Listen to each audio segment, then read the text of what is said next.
नमस्कार, India voice देख रहे हैं आप और मैं हूं आपके साथ तुषार कुमार। वक्त हो चला है रिपोर्टर लाइव का, जहां पर दिन भर की तमाम बड़ी खबरों की जानकारी जो है वो हमारे संवाददाता ग्राउंड जीरो से आप लोगों तक पहुंचाते हैं। लेकिन सबसे पहले हम बात करेंगे लखनऊ में वीआईपी कल्चर पर गाड़ियों से नीली और लाल बत्तियों को हटा दिया गया है। खबर पर विस्तार से जानकारी दे रहे हैं हमारे संवाददाता चंदन वर्मा। योगी आदित्यनाथ ने कल एक बड़ा दिशा निर्देश जारी किया है। मुख्यमंत्री योगी आदित्यनाथ का साफ तौर पे कहना है कि उत्तर प्रदेश में पूरी तरह से वीआईपी कल्चर को खत्म किया जाए। ऐसे में साफ तौर पे ये देखने को मिल रहा है, जिस तरह से कल मुख्यमंत्री योगी आदित्यनाथ ने एक बड़ा दिशा निर्देश जारी किया था, उसके बाद आज लखनऊ पुलिस और साथ ही साथ जो ट्रैफिक पुलिस है वो अपनी कार्रवाई करती हुई नजर आ रही है। हालांकि मुख्यमंत्री योगी आदित्यनाथ ने जो आदेश जारी किया था उसमें तमाम तरह की जो बातें थी वो कही थी। मुख्यमंत्री योगी आदित्यनाथ का साफ तौर पे ये आदेश था, पहले तो जो प्राइवेट गाड़ियों पे लोग हूटर लगा के चल रहे उस हूटर को हटाया जाए। साथ ही साथ जो बहुत से लोग हैं जो काली फिल्म लगा के चल रहे हैं और काली फिल्म की लगी हुई गाड़ियों से कई बार क्राइम भी होता है और ऐसे में काली फिल्म चढ़ी हुई गाड़ियों से अपराधियों की पहचान नहीं हो पाती है, जिसको लेकर योगी आदित्यनाथ का एक बड़ा आदेश जारी हुआ था, जिसका आज पूरी तरह से पालन देखने को मिल रहा है। हजरतगंज चौराहे पर तमाम ऐसी गाड़ियां थी जिनकी काली फिल्म उतारी गई, साथ ही साथ उनके जो हूटर लगे हुए थे उसको उतारा गया। यानी पूरी तरह से जो उत्तर प्रदेश का वीआईपी कल्चर है, वीवीआईपी कल्चर है, वो खत्म होने की जो कवायद है वो योगी आदित्यनाथ ने स्टार्ट कर दी है। यानी उसका जो मुहिम है वो पूरी तरह से शुरुआत हो चुकी है। कैमरा पर्सन राहुल के साथ में चंदन वर्मा, इंडिया वॉइस लखनऊ। बात करेंगे अगली खबर की। मथुरा में सीएम योगी के आदेश पर कार्रवाई हुई। खबर पर विस्तार से जानकारी दे रहे हैं हमारे संवाददाता मोहम्मद फारूक। मंत्री के आदेश के बाद में हूटरों के जो सख्त आदेश हुए हैं उसको लेकर मथुरा में भी तमाम जगह चेकिंग चल रही है। अभी जो है 2 गाड़ियों को से हूटर हटवाए हैं। ट्रैफिक पुलिस यहाँ पर लगातार अपना काम कर रही है। ट्रैफिक टीएसआई भी यहाँ पर मौजूद हैं और तमाम ट्रैफिक के पुलिसकर्मी यहाँ पर मौजूद हैं और वो अपना लगातार काम कर रहे हैं।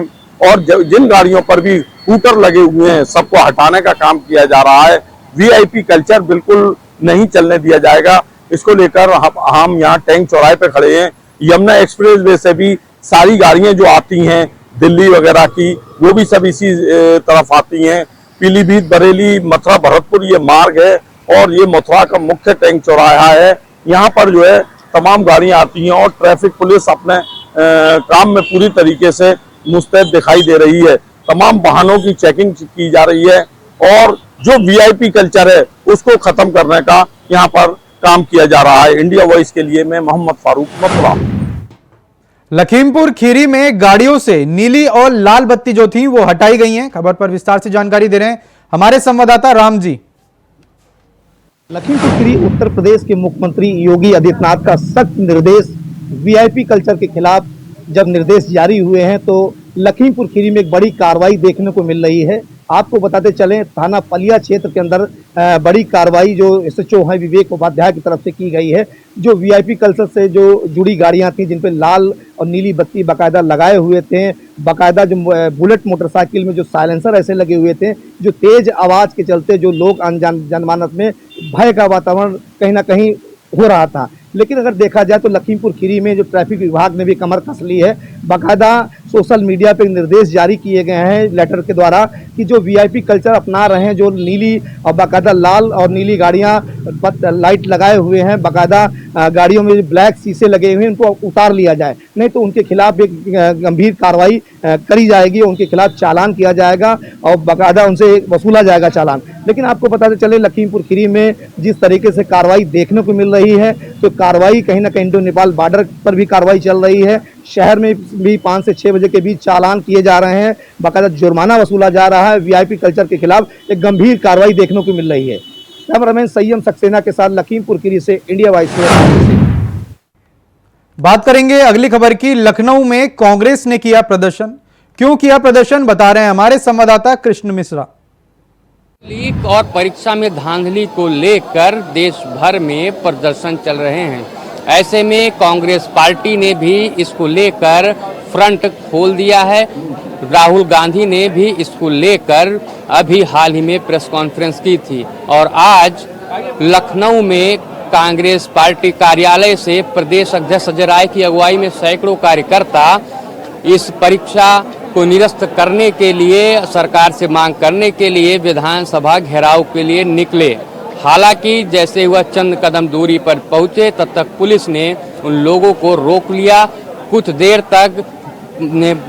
देर पर कांग्रेस नेताओं और पुलिस में तू मैं और कहा सुनी हुई, लेकिन उसके बाद में प्रदर्शन वह आगे नहीं बढ़ने दिया गया। आपको बता दें कि अजय राय की सीधी मांग है कि पेपर को निरस्त कर दोबारा पेपर कराया जाए, ताकि जिन बच्चों को साथ नाइंसाफी हुई है उन्हें इंसाफ मिल सके। और साथ ही उनकी मांग है कि जो गुजरात लॉ भी काम कर रही है, चाहे उत्तर प्रदेश पुलिस की परीक्षा को लेकर जो खुलासा हुआ उसमें, और चाहे नीट परीक्षा को, सभी को सख्त सजा दी जाए। और अगर ऐसे में कोई एक्शन ना हो पाए तो शिक्षा मंत्री इस्तीफा दें। कैमरामैन राहुल के साथ रमन मिश्रा, इंडिया वॉइस, लखनऊ। मैनपुरी में कांग्रेस सड़कों पर उतर चुकी है। खबर पर ज्यादा जानकारी दे रहे हैं हमारे संवाददाता मुकेश कुमार। मैनपुरी में कांग्रेस पार्टी की ओर से आज कलेक्ट्रेट पहुंचकर विरोध प्रदर्शन किया गया। विरोध प्रदर्शन करते हुए बताया है कि लगातार जो नीट परीक्षा है उसको जो कि लगातार भ्रष्टाचार में धांधली हो रही है, और कांग्रेस पार्टी ने इस पर पूर्ण रूप से हल्ला बोला है। आज मुख्यालय के सभी उत्तर प्रदेश के सभी जनपदों में एक साथ ज्ञापन सौंपने की कार्रवाई को अंजाम दिया गया है, तो वहीं कलेक्ट्रेट पहुंचकर विरोध प्रदर्शन भी करते हुए नजर आए हैं। जिला अध्यक्ष विनीता शाक्य के नेतृत्व में आज महामहिम राष्ट्रपति को संबोधित ज्ञापन आज जिलाधिकारी को सौंपा गया है। सौंपे हुए ज्ञापन में कहा गया है कि नीट की परीक्षा या यूजीटी की परीक्षा हो, इनमें ऐसी परीक्षाओं के आखिर पेपर लीक कैसे हो रहे हैं। तो वहीं युवाओं की जो परीक्षा है वो लीक हो रही है, भ्रष्टाचार का इसमें गंभीर आरोप लगाया गया है। आखिर युवाओं की जो तैयारी है, चाहे वो किसान का बेटा हो या किसी का बेटा हो, बड़ी मेहनत और लगन से किसी भी भर्ती की तैयारी की जाती है, और उसमें अगर पेपर लीक हो जाए तो कई ऐसे छात्र हैं जो आत्महत्या भी कर चुके हैं। बात करेंगे अगली खबर की। वाराणसी में नीट परीक्षा को लेकर कांग्रेस का प्रदर्शन जो है वो लगातार जारी है। खबर पर विस्तार से जानकारी दे रहे हैं हमारे संवाददाता धर्मेंद्र पांडे। नीट के परीक्षा में धांधली के बाद पूरे देश में आक्रोशित छात्रों के लगातार आक्रोश व्याप्त है। उसको लेकर के तमाम संगठनों के अलावा राजनीतिक संगठन भी विरोध दर्ज करा रहे हैं। इसको लेकर के आज कांग्रेस के द्वारा पूरे देश में इस विशाल धरना प्रदर्शन का आयोजन किया गया। जगह जगह पर तमाम जो है धरना प्रदर्शन क्रम जारी थे, जिसको लेकर आज वाराणसी में भी धरना प्रदर्शन किया गया। धरना प्रदर्शन पर जिला मुख्यालय वाराणसी पे तमाम कांग्रेस कार्यकर्ताओं के द्वारा राज्यपाल को ज्ञापन देकर के इस परीक्षा में जो तमाम जो दोषी हैं उन पर पूरी बड़ी कार्रवाई करने की बात कही गई। वहीं दूसरी ओर प्रधानमंत्री को इस्तीफा देने की भी बात कही गई। यूपी सरकार को पेपर लीक की सरकार की संज्ञा दिया गया। वहीं दूसरी ओर सपा ने भी आज जो है सपा छात्र सभा के तमाम जो कार्यकर्ताओं ने आज जो शिक्षा मंत्री का पुतला फूंका। हालांकि पुतला फूंके जाने तक जो है पुलिस और छात्रों में तमाम झड़प हुए, कार्यकर्ताओं में झड़प हुए, और लेकिन कहीं न कहीं लगातार जो है यह थमने का नाम नहीं ले रहा है। आक्रोशित है छात्र। वहीं सामाजिक राजनीतिक संगठन भी इसको लेकर के लगातार सरकार पर दबाव बनाए हुए हैं। वाराणसी से सुरेंद्र गुप्ता, कैमरामैन के साथ धर्मेंद्र पांडे, इंडिया वॉइस, वाराणसी। बात करेंगे अगली खबर की। उत्तराखंड में कल होगी कैबिनेट की बैठक। खबर पर विस्तार से जानकारी दे रहे हैं हमारे संवाददाता अभय कैंतुरा। लोकसभा चुनाव के बाद पहली बार मुख्यमंत्री पुष्कर सिंह धामी की मंत्रिमंडल की बैठक यहाँ पर होगी। सचिवालय में दोपहर 1 बजे से कैबिनेट बैठक होगी, और इस कैबिनेट बैठक से राज्यवासियों को बड़ी उम्मीदें लगी हुई है, क्योंकि लंबे समय बाद ये होने वाली कैबिनेट बैठक ये कहा जा सकता है कि जो जनता की उम्मीदें थी उन उम्मीदों को पूरा करने वाली हो सकती है। राज्य के जो बेरोजगार युवा जो चुनाव में काफी सपने देख चुके हैं, उन उम्मीदों को लेकर सरकार की तरफ से इस कैबिनेट बैठक में निर्णय लिया जा सकता है। यानी युवाओं के लिए भर्ती के रोजगार अवसर यहाँ पर उपलब्ध हो सकते हैं, इंडस्ट्रियल एरिया किस प्रकार से डेवलप हो सकता है, यानी इन्वेस्टर समिट के दौरान जो यहाँ पर निवेशक आए थे उनके निवेशक प्रस्तावों पर कितना काम हो चुका है, उसकी ग्राउंडिंग कितनी हो चुकी है, उसको लेकर भी यहाँ पर कैबिनेट में मंथन होगा। ये कहा जा सकता है कि धामी सरकार की इस कैबिनेट बैठक से राज्य को उम्मीद है, और धामी सरकार भी चाहती है कि इस कैबिनेट बैठक के माध्यम से विकास का जो रोड मैप है, यानी जो प्राथमिकता है सरकार के विकास को लेकर होने वाली है, उस पर किस प्रकार से काम करेंगे, उसको भी रोड मैप के रूप में यहाँ पर तैयार करने का काम किया जाएगा। तो लगातार धामी सरकार विकास की योजना पर काम कर रही है, और इस कैबिनेट बैठक में उन विकास की योजनाओं में जो निर्णय होंगे उस निर्णय की एक झलक देखने को मिलेगी। कैमरामैन असमिया साथ अभय कैंतुरा, इंडिया वॉइस, देहरादून। बात करेंगे अगली खबर की। उत्तराखंड में उपचुनाव को लेकर सियासत जो पारा है वो गर्म हो चुका है। खबर पर ज्यादा जानकारी दे रहे हैं हमारे संवाददाता अभय कैंतुरा। मौसम के बदले मिजाज ने भले ही पारे को थोड़ा ठंडा करने का काम यहाँ पर किया हो, तापमान भले ही तापमान में गिरावट देखने को मिल रही है, लेकिन जो सियासी पारा है वो यहाँ पर चरम पर पहुंच चुका है। यानी आज भी कांग्रेस के जो प्रत्याशी है बद्रीनाथ से लखपत बुटोला, उनकी तरफ से नॉमिनेशन फाइल करने का काम यहाँ पर किया गया। और अब उपचुनाव को लेकर जो सियासी सरगर्मियां होंगी और तेज यहाँ पर हो जाएंगी, क्योंकि सभी प्रत्याशियों ने अपना नामांकन यहाँ पर कर दिया है और अब जनता को लुभाने का काम शुरू होगा। चाहे मंगलौर हो या बद्रीनाथ, दोनों ही जगहों पर बीजेपी और कांग्रेस सीधे तौर पर एक दूसरे पर आरोप प्रत्यारोप लगा रही है, जनता की उम्मीदों पर खरा उतरने का काम यहाँ पर कर रही है। सियासी दल वायदे जरूर कर रहे हैं और अब देखना होगा कि जनता उन वायदों को किस प्रकार से परखती है और चुनाव में किसको अपना मत देती है। लेकिन अभी तक बीजेपी की तरफ से ये कहा जा सकता है कि जो लोकसभा चुनाव के जो परिणाम आए उन चुनावों को अपने शुभ संकेत मानने का काम किया जा रहा है, जबकि कांग्रेस ये कह रही है कि उनका मत प्रतिशत बढ़ा है और इस उपचुनाव में उन्हें वो जीत यहाँ पर मिलेगी जब तक नहीं मिल पाई। कैमरामैन अभय कैंतुरा, इंडिया वाइज। बात करेंगे अगली खबर की। वाराणसी में कारोबारी पर कसा ईडी का शिकंजा। खबर पर विस्तार से जानकारी दे रहे हैं हमारे संवाददाता धर्मेंद्र प्रधान। वाराणसी में ईडी की बड़ी कार्रवाई सामने उजागर हुई है। वाराणसी के में ईडी के द्वारा वाराणसी के प्रतिष्ठित एक कंपनी दीनानाथ झुनझुनवाला के आवास पे और उनके साथ ठिकानों पे एक साथ लगातार ईडी की छापेमारी हुई है। लगभग 2000 करोड़ के घोटाले को लेकर के मामला उजागर हुआ है, सामने आया है। जेवीएल एग्रो कंपनी के जुड़े निवेशकों के द्वारा के सहित आरोपियों के लोकेशन पर छापेमारी की गई है। वाराणसी में सुबह 6 बजे झुनझुनवाला के आवास सहित 6 अलग अलग वाराणसी में ठिकानों पर एक साथ छापेमारी की गई है। यह ईडी की कार्रवाई अब तक जारी है, लगातार लोग अब तक कार्रवाई जारी करती जा रही है। हालांकि अभी तक कोई पुख्ता सबूत या कुछ अभी तक सामने कुछ नहीं निकल करके आ पाए हैं, मगर अभी तक कार्रवाई लगातार चल रही है। बड़ी कार्रवाई, बड़ी छापेमारी ईडी की वाराणसी में बताई जा रही है। Dharmendra Pandey, Varanasi, India wise, Varanasi. बात करेंगे अगली खबर की। दिल्ली में हुई झमाझम बारिश। खबर पर ज्यादा जानकारी दे रहे हैं हमारे संवाददाता आदित्य कुमार। दिल्ली और एनसीआर के लोगों को आज हुई झमाझम बारिश के बाद काफी राहत मिली है। जैसा कि लगातार खबरों में हम लोग देख रहे थे कि दिल्ली एनसीआर में तापमान जो है काफी बढ़ा हुआ था, 48 और 50 डिग्री तक तापमान बीच में पहुंच गया था और लगातार गर्मी से लोग परेशान थे, जीना बेहाल था और उसके साथ ही हीट वेव चल रही थी और इस लू के कारण कई लोग अस्पताल में भर्ती हो रहे थे। लेकिन आज दिल्ली में बारिश हुई और 30 से 40 किलोमीटर प्रति घंटा की रफ्तार से हवाएं भी चली और इस बारिश के बाद मौसम सुहावना हो चुका है और दिल्ली और एनसीआर के लोगों को इस गर्मी से थोड़ी राहत मिली है। साथ ही आपको बता दें कि तापमान में गिरावट के साथ लोग जो है ये मौसम एंजॉय कर रहे हैं और ये मौसम काफ़ी बेहतरीन हो गया है। हल्की सी बारिश ने दिल्ली के लोगों को एक बड़ी राहत दी है और गर्मी से निजात ज़रूर दी है। कैमरा पर्सन सौरभ के साथ मैं आदित्य सिंह, इंडिया वॉइस, दिल्ली। बात करेंगे अगली खबर की। उत्तराखंड में बदला मौसम का मिजाज। खबर पर ज्यादा जानकारी दे रहे हैं हमारे संवाददाता तुषार गुप्ता। उत्तराखंड में प्री मानसून की बरसात देखने को मिल रही है। अगर मैं बात करूं पिछले 2 दिनों से जो मौसम है वो सूक्ष्म नजर आ रहा है, जिसके कारण जो बरसात है मैदानी क्षेत्रों से लेकर जो पहाड़ी क्षेत्र है वहां पर देखने को मिल रही है। मैं मौजूद हूँ देहरादून में और आप देख सकते हैं कि दिन के बाद यहाँ पर मौसम बदला है। जो बादल है वो आसमान में छाए हैं और उसके बाद जो बरसात है वो देखने को मिली है। सुबह से मौसम काफी तापमान में बढ़ोतरी देखने को मिली थी, लेकिन तेज धूप थी। लेकिन उसके बाद ठीक दिन के बाद जब 2 बज गए उसके बाद मौसम में थोड़ा परिवर्तन देखने को मिला। जो बरसात है पूरे प्रदेश भर में देखने को मिल रही है, जिससे तापमान में बड़ी गिरावट आई है और जो लोग परेशान थे गर्मी से उनको कहीं ना कहीं निजात मिली है। कैमरामैन हर्षुल के साथ मैं तुषार गुप्ता, इंडिया वाइज। तो फिलहाल समय हो चला एक छोटे से ब्रेक का, फौरन लौट रहे हैं। तो ब्रेक के बाद एक बार फिर से स्वागत है आपका। चलिए खबरों का सिलसिला आगे बढ़ाते हैं। दिल्ली में आतिशी अनशन कर रही हैं। खबर पर ज्यादा जानकारी दे रहे हैं हमारे संवाददाता अजीत कुमार। राजधानी दिल्ली में पानी पर शुरू हुई राजनीति अब सत्याग्रह पर आ गई है। जी हां, आपको बता दें कि राजधानी दिल्ली में बीते कुछ दिनों से पानी की समस्या से दिल्ली वासियों को 2-4 होना पड़ रहा है। पानी की समस्या पर जहां एक और बीजेपी दिल्ली सरकार को घेरने का काम कर रही है, तो वहीं दिल्ली सरकार ने इस पूरे पानी की संकट पर हरियाणा सरकार को जिम्मेदार ठहराया है और इसी को लेकर के अब दिल्ली सरकार में जल मंत्री आतिशी ने पानी सत्याग्रह की शुरुआत की है और इसकी शुरुआत आज कर दी गई है। आपको बता दें कि सबसे पहले जल मंत्री आतिशी राजघाट गई, वहां पर उन्होंने श्रद्धांजलि दी, जिसमें उनके साथ सांसद संजय सिंह और मुख्यमंत्री अरविंद केजरीवाल की पत्नी सुनीता केजरीवाल भी मौजूद रही और इसके बाद उन्होंने पानी सत्याग्रह शुरू कर दिया है।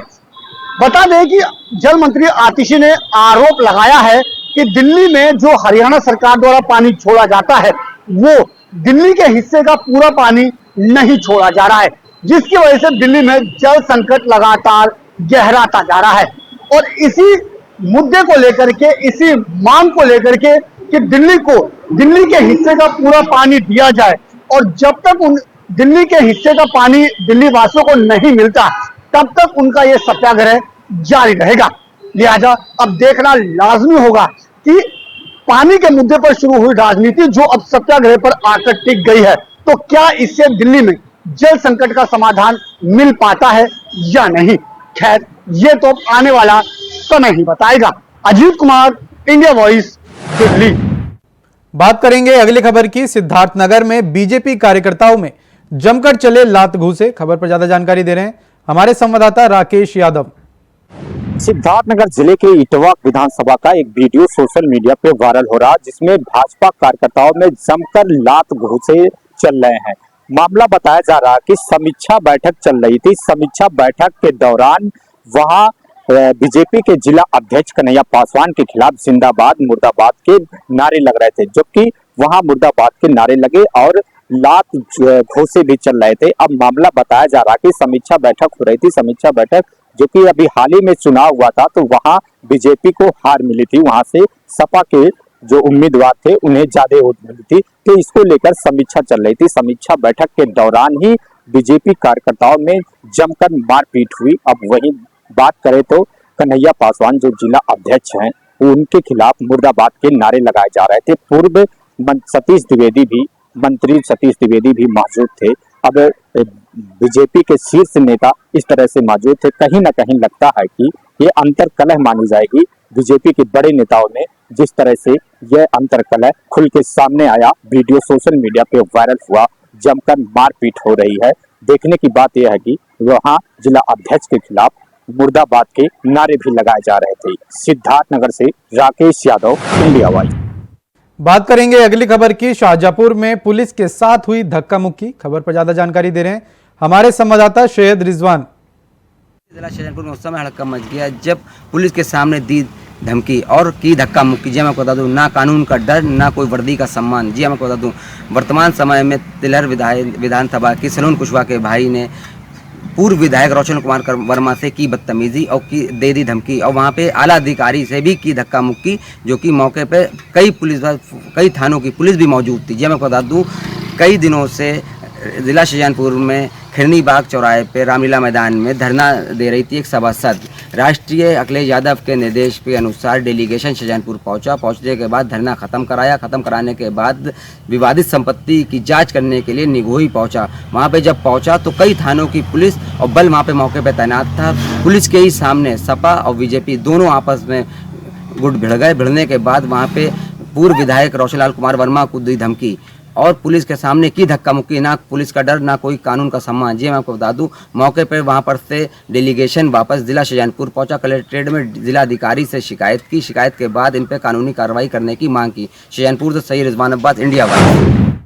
बात करेंगे अगली खबर की। उन्नाव में अतिक्रमण हटाने के दौरान हुआ हंगामा। खबर पर ज्यादा जानकारी दे रहे हैं हमारे संवाददाता निकलेश प्रताप सिंह। बीती रात एक राजस्व कर्मी को गुस्साई भीड़ ने दौड़ा कर पीटा है। जी हां, हम बता रहे हैं उन्नाव शहर की बात, जहां पर एक राजस्व कर्मी दुकानदारों से अतिक्रमण हटाने को कह रहा था, जिस पर गुस्साए दुकानदारों ने, आसपास के लोगों ने उसे दौड़ा कर पीटा है। डीएम उन्नाव गौरांग राठी ने 2 दिन पहले भ्रमण किया था और निर्देशित किया था कि जितने भी दुकानदार हैं शहर के वो अपने आगे का अतिक्रमण हटा लें, जिस पर कल एक राजस्व की टीम और नगर पालिका के कर्मचारी व जेसीबी मौके पर पहुंची और जिससे लोग गुस्सा गए और राजस्व कर्मी से बहस हो गई। बहस के बाद उसे दौड़ाकर पीटा। सूचना पर फौरन पुलिस पहुंची है और राजस्व कर्मी की तहरीर पर मुकदमा भी दर्ज किया जा रहा है। अब आगे देखने वाली बात होगी कि इस पर किस तरह की कार्रवाई की जाती है। हालांकि उन्नाव शहर जो है वो पूरी तरह से जाम की आगोश में है, जिस पर डीएम उन्नाव ने निर्देश दिया था। अब तो ये देखने वाली बात होगी कि इस पर किस तरह से प्रशासन संज्ञान लेता है। उन्नाव से इंडिया वॉइस के लिए निखिलेश प्रताप सिंह। बात करेंगे अगली खबर की। गाजियाबाद में सब्जी मंडी में हुआ पथराव, खबर पर ज्यादा जानकारी दे रहे हैं हमारे संवाददाता प्रवीण कुमार।